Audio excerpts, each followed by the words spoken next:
बनियापुर प्रखंड में भी आज SC/ST जो क्रीमी लेयर सुप्रीम कोर्ट लगाना चाहती है, लागू करना चाहती है, तो इन लोगों को लगातार लोग प्रदर्शन दिया है। इन लोग हम जानने की कोशिश करते हैं कि मुख्य क्या मांगे। जी सर, आप लोग का मुख्य क्या मांगे? मुख्य मांग तो देखिए, पहले तो है कि जो संविधान में आरक्षण का प्रावधान किया गया है, जातीय भेदभाव जो समाज में था उस आधार पर आरक्षण दिया गया। आर्थिक आधार पर तो आरक्षण भारत में है नहीं, जो भारत का संविधान कहता है। अब उसमें जो सुप्रीम कोर्ट कह रहा है कि उसमें क्रीमी लेयर माने मलाईदार परत कुछ लोग जो है डेवलप कर गए तो उनको हटा दिया जाए, यानी कि आर्थिक रूप से तरक्की कर गए तो उनको हटा दिया जाए। मेरा सवाल है कि सुप्रीम कोर्ट के जो चीफ जस्टिस साहब हैं, चंद्रचूड़ साहब, उनसे निवेदन है कि आपको SC/ST के अंदर ही मलाईदार परत क्यों दिखाई दे रहा है? आपको ST/ST पे दिखाई दे रहा है कि मलाईदार परत को उसको हटा दो, या आरक्षण से बाहर करो, वर्गीकरण करो, कोटा में कोटा करो। मैं कहता हूं कि सुप्रीम कोर्ट के अंदर ये मलाईदार परत चंद्रचूड़ साहब को दिखाई क्यों नहीं देता है? आजादी के बाद से आज तक सुप्रीम कोर्ट में शेड्यूल कास्ट का कोई जज नहीं बन पाता है, पिछड़ा वर्ग का कोई जज नहीं बन पाता है, माइनॉरिटी का कोई जज नहीं बना पाता है। पूरा जो है कि न्यायपालिका पर किसका अधिकार है?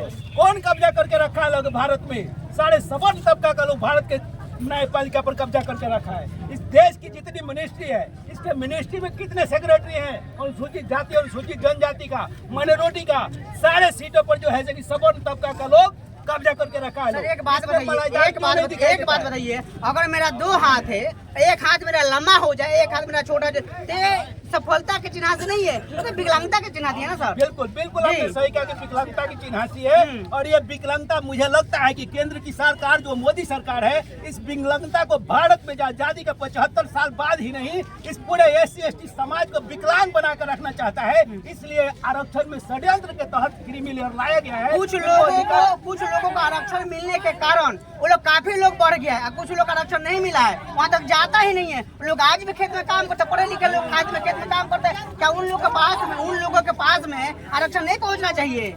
बिल्कुल पहुंचना चाहिए, बिल्कुल पहुंचना चाहिए।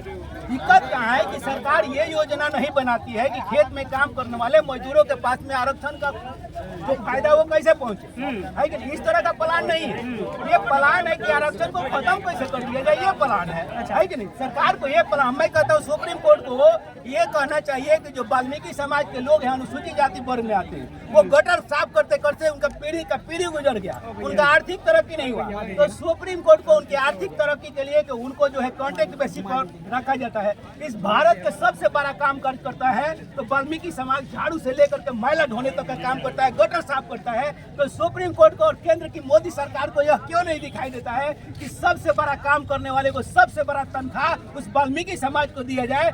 1 लाख उसका क्यों नहीं सैलरी कर देता है कि उसकी गरीबी भाग जाए? वो गटर में आज क्यों मरने के लिए मजबूर है? इस देश में जन्म लेने के बाद उसका खानदान मैला ढोता आया है, आज गटर साफ कर रहा है और कॉन्ट्रैक्ट बेसिस पर रखा हुआ है। केंद्र की सरकार और राज्य की सरकारों ने उसको क्यों नहीं सैलरी ज्यादा दी जाती है? जीतनराम मांझी के बयान सुने, जीतनराम मांझी बोले कि ये जो आरक्षण से मतलब 4 गो ऐसे कास्ट है जो बहुत आगे बढ़ गया है। अब बाकी दलित समाज बहुत ऐसे कास्ट जो नीचे है, देखा उन लोगों के पास में आरक्षण नहीं जाना चाहिए।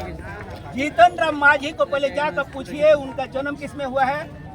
वो मुसहर समाज में।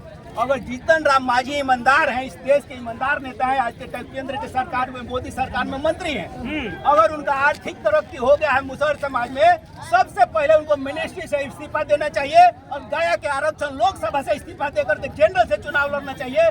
तब मैं मानूंगा उनका पास नैतिकता है, तब मैं मानूंगा कि नैतिकता का आधार पर जीतनराम मांझी का बात बोला वो सही है। अरे तुम खुद बेईमान हो जो ऐसे कि उनका आरक्षण तुम खुद खा रहे हो, अपने गरीब वर्ग का, मुसहर समाज का, और तुम कह रहे हो कि हम अपने समाज के लिए लड़ रहे हैं। तुम्हारे में ताकत हो जीतनराम मांझी जी, तो आरक्षण के गया सीट से रिजाइन कर दो आप, और रिजाइन करके जनरल सीट से लड़ो और दूसरे भाई को आने दो। तो मैं मान लूंगा जीतनराम मांझी का स्टेटमेंट सही है और मुसहर समाज गरीब समाज के प्रति हितैषी है, लेकिन वो राजनीति कर रहे हैं। ये बांटने का जो काम है दलित समाज को, मुसहर को अलग बांटो, पासी को अलग बांटो, चमार को अलग बांटो, दुसाध को अलग बांटो, नेटुआ को अलग बांटो, ये बांटने का राजनीति भारतीय जनता पार्टी का षड्यंत्र है, जिसके तहत ये बोल रहे हैं। कौन बोले? जीतनराम मांझी। क्या लगता है सुप्रीम कोर्ट बैकअप होगी आप लोग के आंदोलन से? बिल्कुल बैकअप होगी। आपको यही काम किया था बैकडोर से SC/ST के जो आपका क्या बोलते हैं एक्ट है कि नहीं, तो बैकडोर से SC/ST एक्ट के विरोध में जो है कि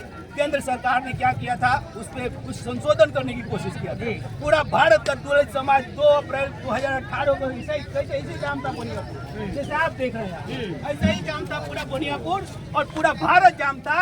और हम लोगों ने मजबूर कर दिया था केंद्र सरकार को कि आपको जो है कि जैसा हमारा SC/ST एक्ट था वैसा रहेगा और केंद्र सरकार को जो है कि पास करा कर राज्यसभा लोकसभा से भेजना पड़ा और SC/ST में संशोधन नहीं हो पाया। वैसे ही आज का ये जो आंदोलन है भारत बंद का है, बोनियापुर में सारण जिले में सफल हुआ है। उसी तरह राज्यसभा लोकसभा से मोदी सरकार को सुप्रीम कोर्ट के आदेश के विरोध में अध्यादेश ला करके फैसला को वापस कराना पड़ेगा और यह आदेश रद्द होगा। ये पूरे विश्वास के साथ मैं कहता हूँ कि केंद्र सरकार को वापस जाना पड़ेगा। चलिए बहुत बहुत धन्यवाद। तो देख सकते हैं साथियों, ये खाली छपरा में नहीं, खाली बिहार में नहीं, पूरा देश में भूचाल मचा हुआ है। ये SC/ST जो क्रीमी लेयर सुप्रीम कोर्ट बोलती है कि हम लागू करेंगे, तो लगातार दलित समाज के लोग, महादलित समाज के लोग आज सड़क पर। हम तमाम लोगों से कुछ हम बातें जानने की कोशिश किए हैं, तब पूरा बातों से आप कितना सहमत है कमेंट करके प्रतिक्रिया बताइए। और वीडियो फेसबुक पेज पर देख रहे हैं, पेज को फॉलो कीजिए, यूट्यूब चैनल पर देख रहे हैं तो चैनल को सब्सक्राइब कीजिए। मैं रजनीश भारती, नमस्कार।